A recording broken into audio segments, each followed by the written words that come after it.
Hello everyone and welcome to RenewE News. Indian Prime Minister Narendra Modi has proposed a G20 biofuels alliance similar to the International Solar Alliance (ISA) to accelerate the global energy transition towards sustainable biofuels. This initiative aims to provide cleaner and more affordable energy options, especially for developing countries, aligning with circular economy principles. India, a significant oil importer, is increasing its capacity to produce biofuels from biomass sources like crop residue and municipal waste to enhance energy security, promote domestic industry, and create green jobs.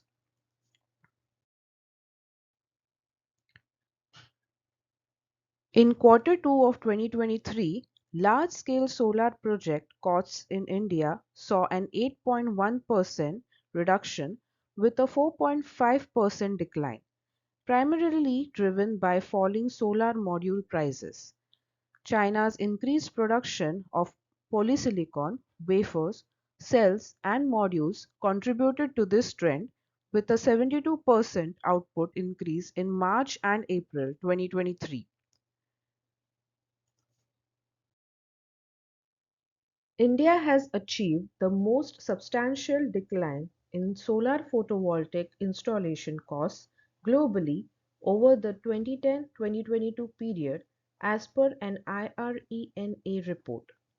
This significant cost reduction is attributed to several factors, including an astonishing 82 to 85% decrease in solar module prices, resulting in an 81% reduction in the cost of utility-scale solar PV plants in India. Factors contributing to the drop in module prices include declining prices of polysilicon, wafers, and cells driven by Chinese players and surpluses in the industry. India's heavy reliance on Chinese imports for solar equipment has contributed to this trend. Furthermore, advancements in technology like microinverters integrated into PV modules have lowered balance of system costs. The mass production and standardization of components in the domestic market have also contributed to reduced BOS costs in India. This steep reduction in solar installation costs has been a key driver in India's remarkable growth in solar capacity and its energy transition goals. The Ministry of Power in India has unveiled a comprehensive framework aimed at promoting energy storage systems within the country. This framework encompasses both battery storage systems and pumped storage systems.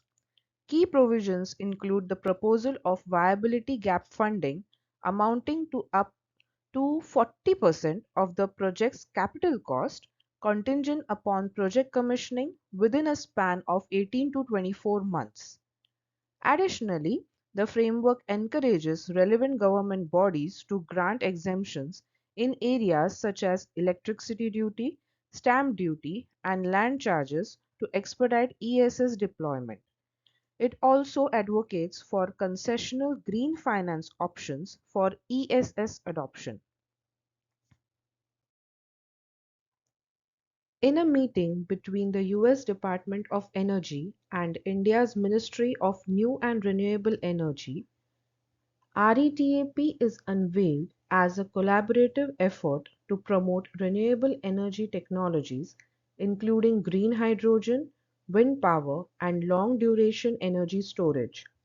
This initiative, stemming from discussions between President Biden and Prime Minister Modi, aims to swiftly translate their vision into reality. RETAP will focus on research, piloting, training, policy planning, and investments, with potential plans for a steering committee and joint working groups to enhance collaboration on emerging clean energy technologies between the two nations.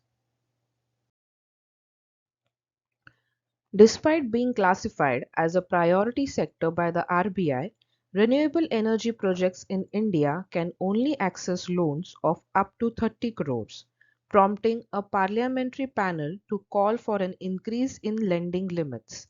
The Standing Committee on Energy noted that this amount is insufficient, particularly for larger projects, and urged the ministry to engage with the Finance Ministry and RBI to address this limitation. The panel also highlighted challenges in realizing timely revenue due to delays in payments from power distribution companies, leading to debt servicing issues and asset downgrades. To mitigate these issues, the committee recommended sensitizing banks to the sector's significance, implementing payment security instruments, and prioritizing the clearing of overdue payments on a first in, first out basis, among other measures. Statkraft, the Norwegian renewable energy firm, has made a significant move by acquiring 39 operational wind farms from Breeze 2 Energy for NOK 4.7 billion. This acquisition adds 337 MW of capacity to Statkraft's European onshore wind power portfolio, with a focus on wind farms in Germany and France. In Germany, the purchase includes 35 wind farms, doubling Statkraft's wind power capacity in the country. Meanwhile, in France, 4 wind farms have been acquired, nearly doubling the company's wind power capacity there. The strategic plan involves optimizing performance, replacing older turbines, and leveraging the strong wind patterns in these regions for increased renewable energy generation.